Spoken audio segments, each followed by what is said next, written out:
600 Togo, San Diego Business Saturday is on the air. Great to have you along today on this summer weekend. She has become a fixture on this program, and I get more email about Suzanne Cretal with Seasoned Executive Search than if I interview a celebrity. She's becoming a celebrity, and we've got some news for you because you might be able to work with her, and not just as a client. We're going to get into that in a second. Suzanne, great to have you along today. Good to see you. It's good to be here. I appreciate the offer to come back. Well, you're a fixture now because... so lucky. So let me review this because I said this in the first interview. You're a lifelong connector of people. And which I just realized something. You connected me with somebody. A lot of friends. I have a lot of friends because of you. I didn't even think about that. It was you, the first person I connected with in that whole group there. But you are a recruiter. And sometimes called headhunter, and I asked if that was okay to call you that, and you said that's not offensive. No, not at all. And it's a standard, term. I think people are really familiar with it, but your criteria is specific to a given industry, though. You recruit for one space. I shouldn't say one space only because you consult with a lot of people, but your specialty as well. It's consumer goods. Yeah, and you'll find a lot of recruiters / headhunters, that's what they do. You just get deeper connections when you focus on one industry. Try to do too much, you don't get that deep connection that you would if you really focus. And one more time, go through again the agency versus the internal recruiter because they're two separate things, right? Yeah, so I'm an agency, so I do both retained and contingent searches, and companies hire me to find a very specific skill set looking for, a specific job. Where an in-house recruiter will work for the company in-house and then work on all their jobs. I'm a service provider, I'm an added expense, so they typically use me when they're having difficulty finding this right person on their own, or they don't have perhaps a talent acquisition specialist or an HR department. Talent acquisition specialist.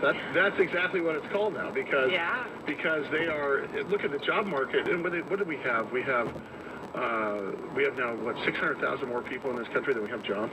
I mean, it's tough to find the right people, right? I mean, it's not just about putting a body. I think you can see the open air indicators when you go to places like restaurants and convenience stores where customer service has frankly slid because they're looking for people just to place there. You can't do that though in a C-level position. You can't do that, when you're, especially in places like healthcare and of course, your space. I mean, look, your sales will stop immediately if you don't have the right people in place, right? Right. Yeah, it's a well-oiled machine as long as you have the right people in there, and there's multifaceted reasons why positions stay open. Maybe your headquarters is not in the most desirable area. I mean, look what we just went through with Amazon, deciding on their HQ too, right? I mean, they took a lot of things into consideration. Are they going to be able to attract talent? And that was really smart of them. It wasn't just about tax incentives. So one of the things that we get a lot of email about when you're on the air is resumes, and the of course the art of the interview, and we can go through all of that because we've got some time with you. But the resume, people should know better in a number of areas with the resume. Now, I was asked by the sales department here at Kogo to provide a bio.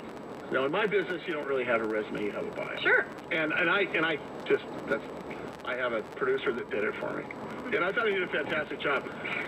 And I started thinking about you today when I saw this bio, and as I'm looking at this bio, it made me uncomfortable for a couple of reasons because it's sort of. I mean, look, I don't mind bragging about myself in a bar, but to actually brag, because you're basically bragging about yourself. That's what this is. You're selling yourself. That's what I tell people all the time. Doesn't it make sense? And look, at Suzanne and I didn't get together on this before the show, but it just suddenly makes sense to me that someone should be writing your bio for you, because if they know you. I mean, I realize you've got to put in the stuff in place, but maybe I'm dead wrong. But I was thinking to myself, this guy put together a really good, pitch piece about me. And I thought to myself, I probably could have done it. I certainly gave him all the information. Does that make sense? I mean, do you suggest people hire a professional resume crafter like yourself to do? Because I'm assuming. You know, I'll be honest, I am not a resume crafter, okay? But you know that, I'm assuming, right? I do, actually, and I have a company that I refer people out to. But I do suggest that they use someone else because it's hard enough to talk about ourselves, you know, when we're in an interview situation, but to put it all on paper and think through all these details, it works out a lot easier if you have somebody that kind of interviews you. And that's what a good resume writer does, They will sit there and interview you, pull the things out that they know are going to be key pieces, and whip out this wonderful 2-page piece of paper that is going to get your foot in the door. And that's what a resume does. So when my guy put this thing together, he basically put it in 3 categories. And he put it in the category of media, television, radio, business, and speaking. And it really does sort of